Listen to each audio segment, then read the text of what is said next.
बिस्मिल्लाहिर्रहमानिर्रहीम। अस्सलाम वालेकुम। अज मैं बनाने लगी हाँ रमज़ान स्पैशल अफतारी वास्ते। मैं बनाने लगी हाँ पकौड़े, आलूआं वाले पकौड़े। आलू मैं 3 आलू लिया, उन्होंने मैं एक आलू छिलिया, 2 हजे फिलहाल रहिंदे आ। इन्होंने मैं तुहानू कट के एक आलू दिखा दिया।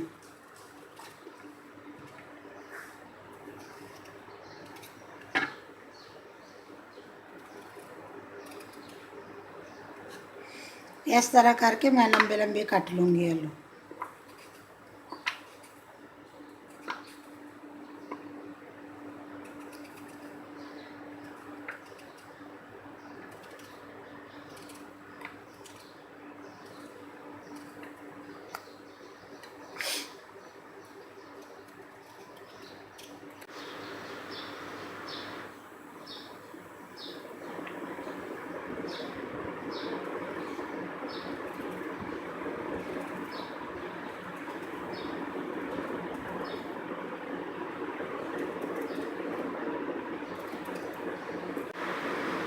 बिस्मिल्लाहिर्रहमानिर्रहीम। इसी तरह मैं सारे कट के रख लूँगी आलू।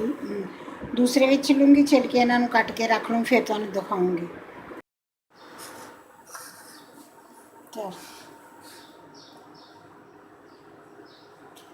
बिस्मिल्लाहिर्रहमानिर्रहीम। मैं आलू कट के लंबे लंबे बरीक बरीक कट के रख ले सारे। पानी दे विच कट के रख ले से, मैं काले ना हो जान। हुण मैं इन्हों धो के कट के लैके आई हाँ। इस तरह ही मैं प्याज कट लिया, लंबे लंबे ही प्याज कट लिया। इन्होंने वास्ते मैंने चाहिए 1 चम्मच मैं लिया लाल मिर्च, कुटी हुई लाल मिर्च का, आधा चम्मच हल्दी का लिया वा, नमक आपकी मर्जी जिन्ना मर्जी जायके के हिसाब नाल तुसीं डालोगे उन्ना। 1 पाव मैं बेसन लैके छान के उन्होंने एन अच्छी तरह छान के रख लिया। देखा कि कोई शैत नहीं होनी चाहिए, बिल्कुल एन अच्छी तरह साफ करके रख लिया। 3-4 सब्ज़ मिर्चा लिया, वो भी मैं छोटिया छोटिया बारीक बारीक कट के रख लिया। कुछ थोड़ा खुश सुक्का धनिया, साबुत धनिया, इन्हू थोड़ा जहा मैं मसल के तो फिर डाल दूँगी बिच। हुण मैं इनू इहदा मसाला पकौड़ियां का मसाला बना के रख दी।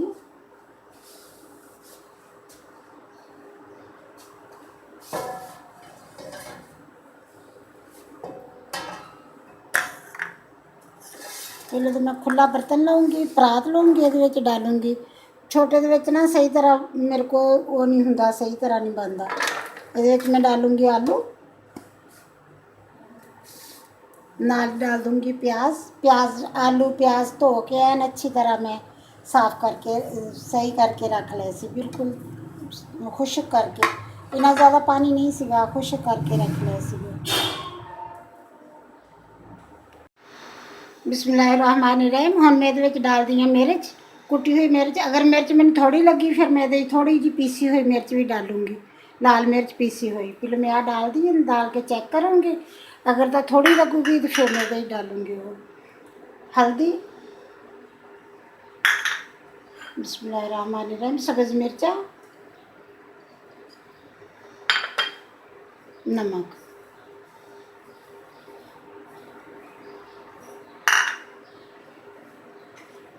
धनिया,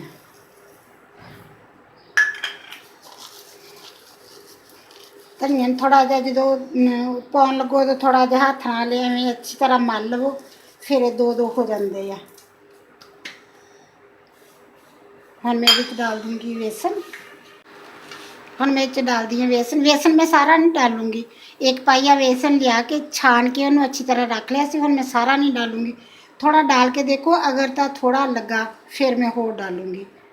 अद्धे ज़्यादा डाल लिया। हुण मैनू अच्छी तरह पहलो एवें अच्छी तरह कर लेनी, फिर ये पानी डालूँगी। बस होर कोई चीज़ नहीं डालूँगी। रमज़ान आ वैसे भी।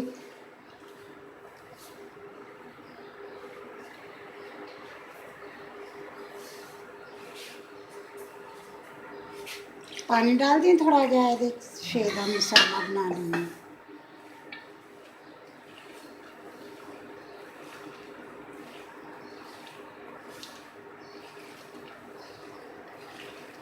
थोड़ा वा बेसन में होर बेसन डालना पऊगा मैनू। सिर्फ आलू तो प्याज डाले मैं, तो होर कोई चीज़ ऐसी नहीं डाली। इन्हों के सिंपल जहा पकौड़े बनाऊँगी अज।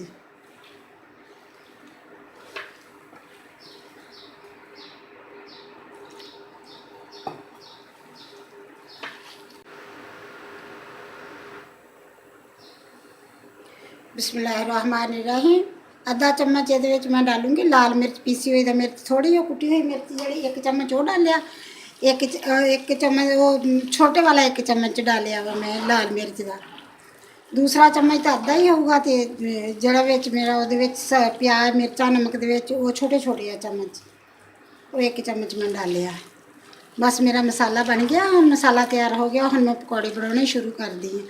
हम मैं खुले बर्तन च इसलिए डाल दी हूँ कि अच्छी तरह एन बन जाता मसाला। अगर छोटे बर्तन च डालोगे तो वो सही तरह ना हल नहीं होंगे। हम ये डाल के हम मैं छोटे बर्तन च डाल लूँगी बेसन। बस काफ़ी बेसन मेरा इन्ना बचिया हुआ, 1 पाओ तो इन्ना बेसन बचिया मेरा, बाकी डलिया बिच। बिस्मिल्लाहिर्रहमानिर्रहीम। मसाला मैं बना लिया वा, सही तरह मिक्स करके हर चीज़ रख लिया।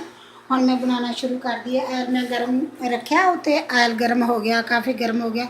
दरमियानी आंच ते ज़्यादा आंच नहीं करूँगी, दरमियानी आंच ते बनाऊँगी ताकि सड़ ना जान। हम मैं इन्हों बनाना शुरू कर दी है। फिर डाल के देखा, मैं डाल के देख हटी हूँ कि आयल मेरा अच्छी तरह गर्म हो गया वा। बिस्मिल्लाहिर्रहमानिर्रहीम।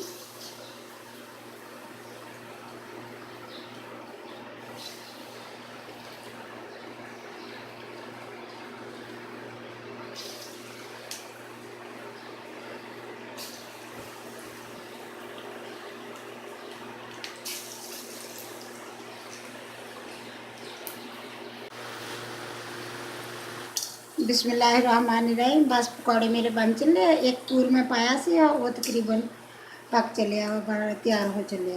माशाल्लाह अच्छे बन रहे।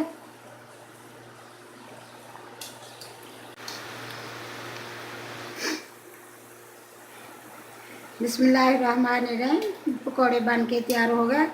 तुम भी ट्राई करा जे, बनाया जे जरूर, एवं बना के देखा जे। माशाल्लाह बहुत अच्छे बनते। अफतारी वास्ते बनाऊँगी, नाल नाल मैं बनाऊँगी सब्ज़ चटनी, हरी चटनी बनाऊँगी, नाल पुदीना हरी मिर्च ते धनिया, हरा धनिया वो बना के नाल नाल मैं मिर्च बनाऊँ। मैं एक पूर कढ़ के दूसरी दफ़ा जो मैं डालूँगी फिर मैं नाल नाल मिर्च भी कुटूँगी, वो कुंडी च कुटूँगी। मैं उस दिन तुहानूं दस्सिया सी ना कि मैं ज़्यादातर कुंडी च कुटदी हां मिर्च, तो मैं तुहानूं दिखाऊँगी कुंडी च कुट के भी। हुण माशाल्लाह बन गए, बहुत सोहने बने हैं, बहुत अच्छे बने हैं। मैं इन्होंने निकाल लेनी।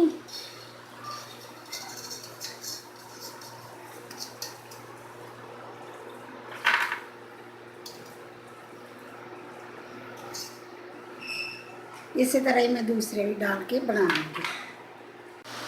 बिस्मिल्लाहिर्रहमानिर्रहीम। दूसरे पकौड़े में डाल देते हो, मैं निकाल लिया सीधा। दूसरे पकौड़े डाल के नाल हम उन्नी देर जिन्नी देर पकन दे उन्नी देर तक मैं चटनी बना लूँगी।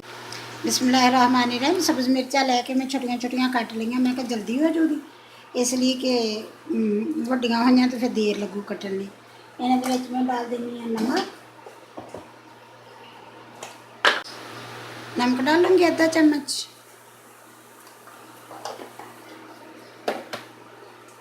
थोड़ी कि कुट लूँगी पहले, फिर मैं ये सब्ज़ धनिया ते पुदीना डालूँगी।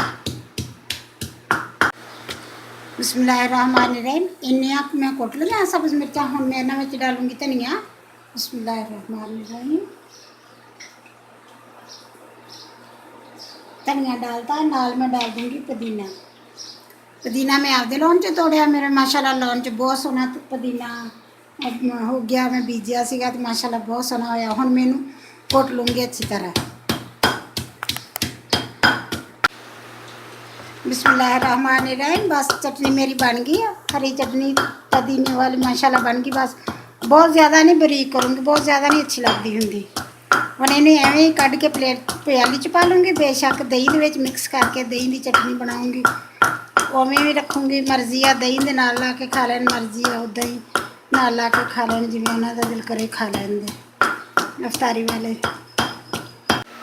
बिस्मिल्लाहिर्रहमानिर्रहीम। पकौड़े मेरे बन के बिल्कुल तैयार हो गए। माशाल्लाह बहुत अच्छे बने, देखने तो माशाल्लाह बहुत अच्छे है। अफतारी च खान दे तो पता लगूगा किदां दे है। नाल पुदीने वाली चटनी बना के दही दे विच डाल के ते दही च डाल के रखी है, बना के दही दे विच डाली है। माशाल्लाह चटनी भी अच्छी लगती है और देखने तो अच्छी लगती है बनी। अगर मेरी वीडियो पसंद आए लाइक करना, शेयर करना, सबसक्राइब करना। आपदे फैमिली मैंबरां दे नाल सब नाल सबसक्राइब प्लीज़ सबसक्राइब ज़रूर करना। अल्लाह हाफिज़।